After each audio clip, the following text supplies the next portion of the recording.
Hello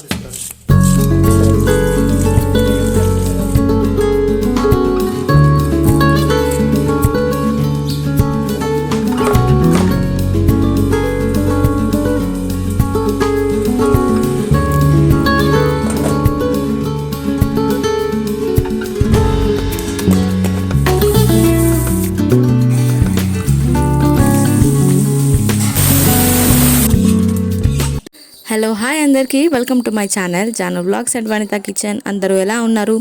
మీరందరూ బాగున్నారని కోరుకుంటున్నాను. ఈరోజు అయితే వ్లాగ్ చాలా ఇంట్రెస్టింగ్గా అండ్ చాలా స్పెషల్, ఎందుకంటే మా హస్బెండ్ రిటర్న్ వచ్చారు కాబట్టి ఫుల్ స్పెషల్స్ అండ్ లంచ్కి అంతా కూడా ప్రిపరేషన్స్ అయిపోయినాయి ఆల్రెడీ. సో ఇక్కడ క్రాబ్స్ ఇంకా ఫిషెస్ తీసుకొచ్చారు మా ఆయన. చెరువు కాదు, రంగనాయక సాగర్ అక్కడికి వెళ్ళి పట్టుకొచ్చారు. సో కాబట్టి వెరీ ఫ్రెష్ క్రాబ్స్ ఇంకా ఫిషెస్. ఇప్పుడైతే మా మామయ్య క్లీనింగ్ అవన్నీ చేస్తున్నారనమాట. మేము ఇంట్లోనే క్లీనింగ్ ప్రిఫర్ చేస్తాము, ఎందుకంటే ఫ్రెష్గా ఉంటుంది, ప్లస్ మన చేతులతో ఎంతైనా మనం క్లీన్ చేసుకుంటాం కాబట్టి బాగుంటుంది. అండ్ ఇంకా ఇక్కడ మా మామయ్య అది క్లీన్ చేశారు. చాలా స్ట్రాంగ్ ఉండే యాక్చువల్గా అది, బట్ ఎలాగోలా వచ్చేసింది. ఇక్కడైతే ఇంకా ఫిషెస్ కూడా క్లీనింగ్ స్టార్ట్ అయిపోయింది. ఫ్రైకి ఇంకా కర్రీకి అనుకుంటున్నాము. నియర్లీ ఇవి 2.5 kgs వరకు ఉంటాయి రెండు కలిపి.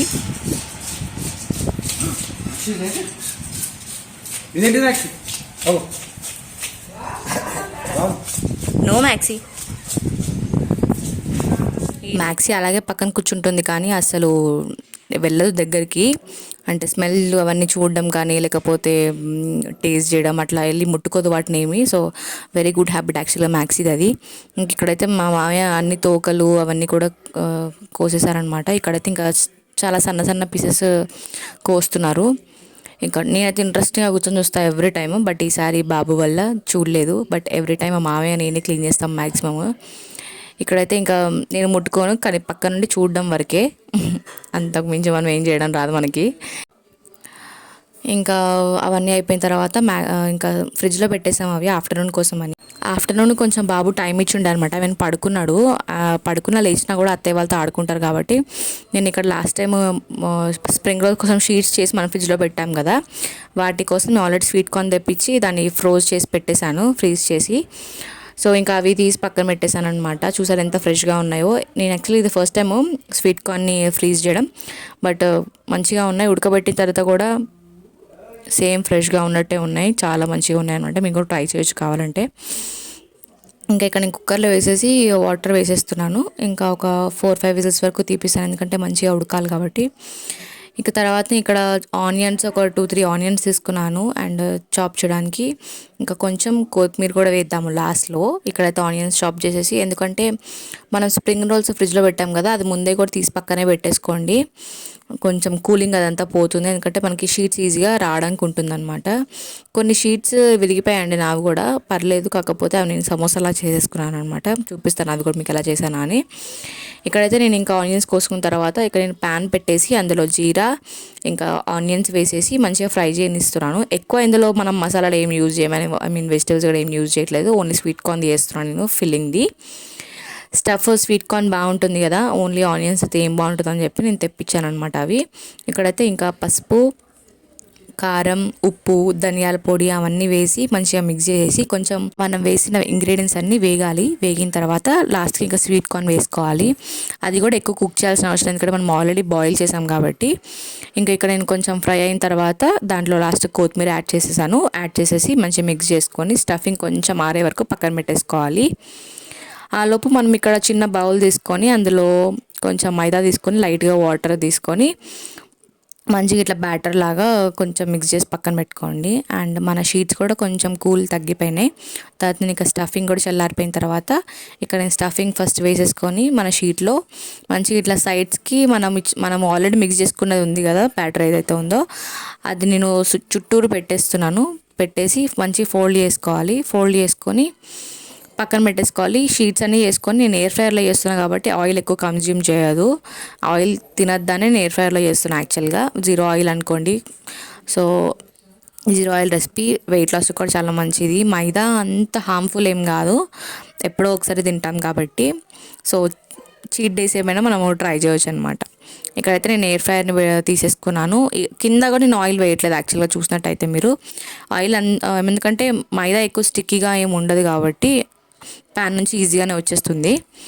ఇంకా నేను 85 degrees అని ఏం లేదు, నేను ఇక్కడ మోడ్స్ ఉన్నాయి నాకు. సో నేను సమోసా మోడ్లో పెట్టేశాను. మోడ్లో పెట్టేసి 25 minutes దాకా చూపించిందండి, కాకపోతే నేను 15 minutes వరకు పెట్టాను అండ్ 180 degrees సెల్సియస్లో పెట్టేసిన అనమాట. సో మన 15 minutes కంప్లీట్ అయిన తర్వాత ఇప్పుడు చూపిస్తాను మీకు ఎలా వచ్చాయని. హాఫ్ కుక్ అవుతుంది కదండి, టర్న్ చేసుకొని మనం ఇంకా హాఫ్ కుక్ చేసుకోవచ్చు అని చెప్పి నేను టైమింగ్ తక్కువ సెట్ చేశాను అనమాట. ఇక్కడ నేను జస్ట్ లైట్గా క్రిస్పీనెస్ రావడానికి, ఐ మీన్ ఆల్రెడీ క్రిస్పీగానే ఉన్నాయి బట్ లైట్గా ఆయిల్ నేను యాడ్ చేసినాను జస్ట్ మీద. ఇంకా ఆయిల్ టర్న్ చేసిన తర్వాత మనం 3 టర్న్ చేసేసుకోవచ్చు. టర్న్ చేసుకొని ఇది నా ఫస్ట్ బ్యాచ్ కాబట్టి నేను ఓన్లీ 3 పెట్టిన, తర్వాత నేను ఫుల్ఫిల్ చేసి పెట్టేశాను. సైడ్స్ కూడా మనం చేసిన చిన్న చిన్నవి కూడా నేను యాడ్ చేసేసాను అనమాట. ఇంక ఇక్కడ మళ్ళీ పెట్టేసి ఒక 15 minutes వరకు పెట్టేస్తే సరిపోతుంది. మన tasty and yummy spring rolls అయితే రెడీ అయిపోయాయి. చూసారా మీరు, సేమ్ ఆయిల్లో తీసినట్టే వచ్చింది యాక్చువల్గా అయితే. చాలా క్రిస్పీగా వచ్చాయి అండ్ లోపల కూడా మంచిగా ఉడికింది. యాక్చువల్గా క్లిప్ కూడా నేను చూపిద్దాం అనుకున్నాను, కాకపోతే అది మిస్ అయిపోయిందండి, యాడ్ చేయలేకపోయాను. ఇంక ఇక్కడైతే మీరు చూసినట్లయితే పైనుంచి చూస్తే అసలు ఎంత యమ్మీగా ఉన్నాయో, చాలా టేస్టీగా వచ్చాయండి. 0 ఆయిల్ కుకింగ్ అండ్ చాలా హెల్తీ కూడా, మనము డైట్లో కూడా మనం తీసుకోవచ్చు ఇది. నేను సమోసాస్ కూడా చేశానని చెప్పాలి కానండి, ఐ మీన్ ఏమైనా షీట్స్ మిగిలిపోతే అవే నేను చూపిస్తున్నాను. అవి కూడా చాలా మంచిగా అయ్యాయి యాక్చువల్గా. అవి ఇంకా లేయర్స్ తక్కువ ఉంటాయి కదా, చాలా క్రిస్పీగా అయ్యాయి యాక్చువల్గా. చాలా బాగున్నాయండి, మీరు మాత్రం తప్పకుండా ట్రై చేయండి. ఎయిర్ ఫ్రైయర్ లేకపోయినా కానీ సేమ్ రెసిపీ మనం ఆయిల్లో కూడా చేసేసుకోవచ్చు, సింపుల్గా అయిపోతుంది.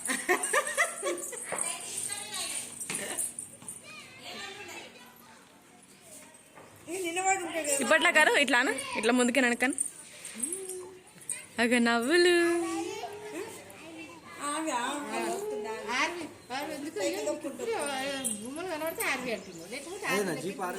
ఈవినింగ్ ఇంకా మేము ఆల్రెడీ కర్రీ స్టార్ట్ చేసాము. ఫిషెస్ మేము రేపు కుక్ చేద్దాం అనుకుంటున్నాము కాబట్టి ఇప్పుడు క్రాబ్స్ వండుకుందాం మనము.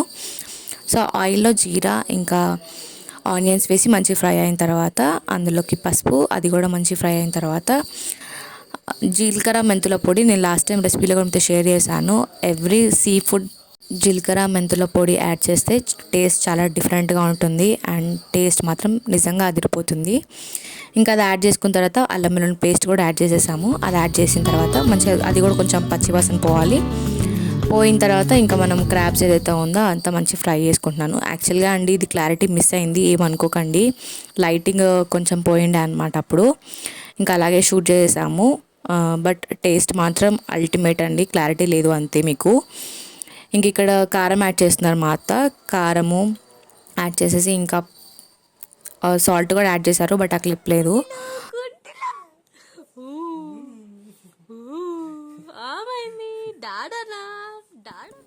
సాల్ట్ కూడా వేసేసుకున్న తర్వాత మంచిగా మగ్గనివ్వాలి. కలుపుకొని క్యాప్ పెట్టుకొని కొంచెం క్లోజ్ చేసుకుంటే అది కారం ఉప్పు అంతా కూడా ఆ ముక్కలకి పడుతుందన్నమాట. అండ్ ఇంకో విషయం, క్రాబ్స్కి నేను యాక్చువల్గా ఇట్లా దంచినాం అనమాట కొంచెం క్రాక్స్ రావడానికి, ఎందుకంటే మనము చేసే ప్రతి ఒక్కటి అందులోకి వెళ్ళాలి, ఎందుకంటే షెల్ చాలా గట్టిగా ఉంటుంది కాబట్టి కొంచెం దంచాలి షెల్ ఇరగడానికి మాత్రమే.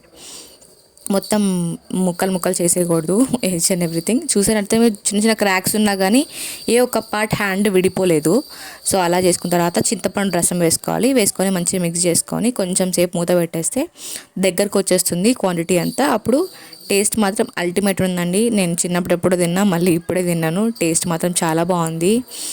ఈరోజు వ్లాగ్ ఇక్కడితో ఎండ్ చేస్తున్నాను అండ్ మీకు ఈ వ్లాగ్ నచ్చినట్టయితే please like, share and subscribe the channel and thank you for watching.